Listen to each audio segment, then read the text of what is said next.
Neste terceiro vídeo, Paulo Soeiro falará a respeito dos sinais fracos, o que são e como eles trabalharão a mudança. Falará também a respeito dos cisnes negros ou wild cards. Pensar o impensável, como as Torres Gêmeas ou Covid-19. Eventos que jamais se imaginou que aconteceriam e como podemos lidar com eles. Depois existem os sinais fracos. Os sinais fracos são, de facto, aquelas forças de mudança, aqueles sinais que, se calhar, muitas vezes estão numa fase ainda muito emergente. Estão numa fase que nós achamos que não tem importância nenhuma. São informais. Tendemos a interpretá-los de maneiras relativamente diferentes, são muito ambíguos. Eu vou-vos mostrar só esta imagem, que eu acho que é uma imagem muito interessante, que é, se nós tivéssemos aqui uma linha do ruído, ou seja, onde digamos que a comunicação social, relatórios formais, os sinais fracos, nós identificamos, ou só os conseguimos identificar como sinais fracos, num momento onde eles são, de facto, ainda quase que invisíveis, quase que passam despercebido, têm um nível de ambiguidade. Mas um sinal fraco pode sofrer um processo de amplificação e transformar-se numa força de mudança com impactos muito significativos na nossa indústria, no nosso setor, ou na nossa vida, ou no nosso país. E, portanto, o grande desafio é como é que nós conseguimos identificar sinais fracos e como é que nós podemos fazer com que a identificação e o trabalhar com esses sinais fracos nos possam ser úteis. A última força de mudança que eu gostava de vos apresentar é a força de mudança que normalmente eu apresentava com esta imagem das Torres Gêmeas. São os wildcards, são os cisnes negros. São eventos súbitos, com uma probabilidade muito baixa de acontecer, mas quando acontecem, eles transformam de forma total o ambiente, o contexto ou o fenómeno que nós estejamos a estudar ou a trabalhar. Como é óbvio, hoje, e a partir de agora, vou utilizar não esta imagem, ou não somente esta imagem, mas vou passar a usar esta imagem. E a questão que se coloca é que esta pandemia, o Covid-19, este Covid-19, tem um conjunto de características que nós podemos assemelhar a um wildcard, a um cisne negro. Independente do próprio Nassim Taleb e dos autores poderem ou argumentarem que isto não é verdadeiramente o cisne negro.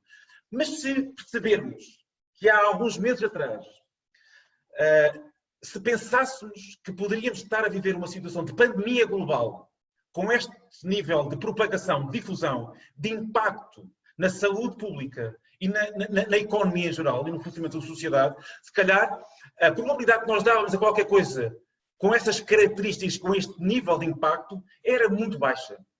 E neste sentido nós poderíamos dizer que se aproxima ao conceito do wildcard. E, portanto, a questão que se coloca aqui mais uma vez é como é que nós podemos e o que é que nós podemos fazer com os wildcards. Ok? E uma das coisas que nós devemos tentar fazer é, tal como nos sinais fracos, é tentar identificá-los, tentar captá-los, colocá-los dentro de um processo ou de um processo de scanning, de uma base de dados de informação, de forças de mudança que nos possam ser úteis, enquanto empresa, como organização, como cidade ou como país. E a partir daqui, estas forças de mudança, os sinais fracos, os wildcards, as incertezas, as tendências pesadas e as tendências passam a fazer parte de um portfólio de forças de mudança que nós podemos utilizar para marcar a diferença e para nos ser útil. Ora, aquilo que eu vos queria chamar a atenção, num slide muito simples que eu tenho aqui, é o seguinte. Se nós tivermos este espectro que eu tenho aqui, que vai desde as mega tendências, são coisas formais, que têm uma dimensão significativa, que aparecem normalmente em relatórios, onde nós, de uma forma quase imediata, conseguimos perceber, onde existem factos e evidências. Se prosseguirmos e tivermos tendências que são mais fluidas, são mais específicas, podem ser um bocadinho mais flexíveis, mas que apontam para uma determinada direção. Depois temos riscos, que são coisas que nós podemos probabilizar e onde já existe um conjunto de ferramentas, de metodologias que podem ser, que nos podem ajudar a modelizar, a probabilizar esses riscos, a gestão do risco, risk management. As organizações, todas as organizações, e em particular os decisores de organizações com alguma dimensão em particular, centram muito da sua capacidade de gestão nesta área e nesta zona mais à esquerda. O Gary Hamel, que é um dos principais autores na área da gestão, Mas também o Steve Blank, que é um autor muito reconhecido na área do empreendedorismo, Lean Startup, etc. Eles têm digamos, têm uma regra e que é verdadeira, e que basicamente o que eles dizem, já há muito tempo esta parte, é que 97% dos recursos das organizações, do tempo das organizações, dos seus gestores de topo, é alocado à gestão, à execução e à implementação de uma estratégia. 3% é alocado ao que o Gary Hamel chamava Competing for the Future. Olhar para fora do setor, tentar identificar novas oportunidades, pensar, explorar novas coisas, pensar em incerteza, por exemplo. E 3% do tempo global de uma organização, de um gestor de topo ou de um conjunto de gestores de uma organização, equivale a 7 dias num ano.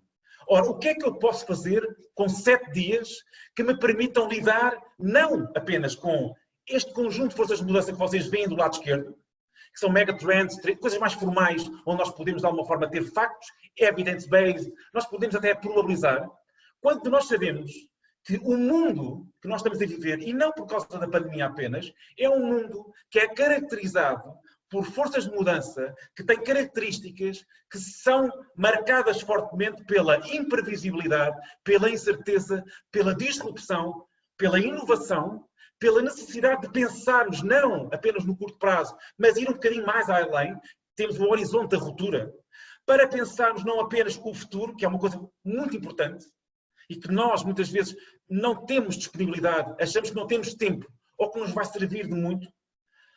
E também pensamos numa outra lógica. Temos pelo menos 3 tipos de pensamentos. O pensar o futuro, o pensar de forma exponencial, que não é nada intuitivo, como vocês sabem. Aliás, a evolução da curva do Covid-19, a evolução da pandemia, é uma evolução que percorre e tem esta forma exponencial. Quando nós olhamos uma escala linear, o princípio da aceleração, o princípio da curva, faz-nos pensar que não vai acontecer nada de extraordinário.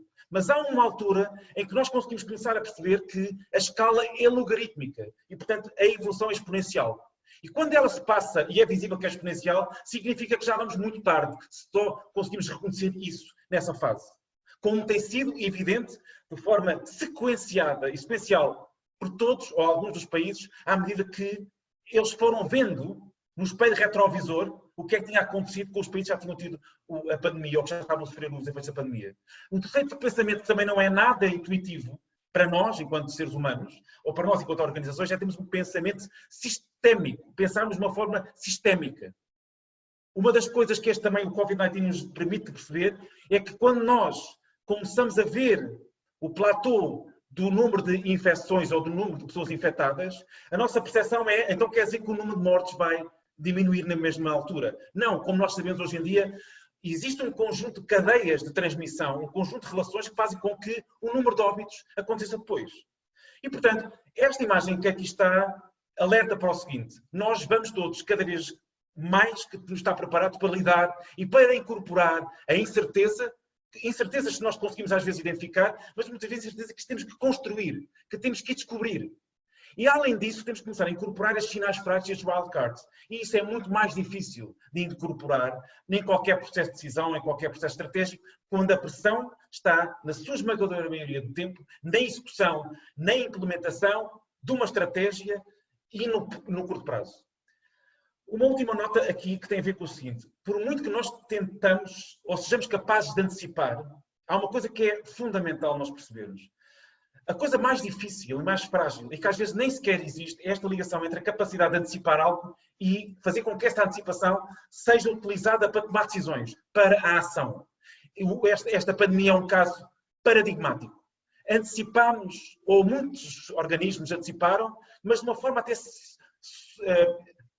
sucessiva, os decisores políticos ou outros foram evitando tomar decisões. E essas decisões, porque é que existia esse evitar ou esse adiar da decisão? Porque são decisões difíceis, são decisões que geram muito desconforto, são decisões que têm consequências muito negativas em muitos casos. E só quando nós conseguimos fazer uma coisa que é passar da antecipação à ação, não apenas pela apropriação cognitiva, saber o que é que significa, mas pela apropriação emocional. Quando nós acreditamos, individual, enquanto board de uma organização, enquanto decisores de uma organização, enquanto decisores de um país ou de uma cidade, em que quando nós acreditamos emocionalmente e não apenas de forma cognitiva, que aquilo vai acontecer. E, portanto, esta relação entre a antecipação, a ação e a apropriação e a mobilização do conjunto de stakeholders é das coisas mais importantes, porque senão nós podemos conseguir antecipar em termos cognitivos, racionais, e não ser capazes de fazer com que haja decisão e haja ação. Então, gostou do vídeo? Continue assistindo mais conteúdos em nosso canal. Quer ter aula com este professor? Envie e-mail para contato@leandromorilhas.com.br e saiba mais. Leandro Morilhas, soluções educacionais, integrando teoria e prática para o sucesso do seu negócio.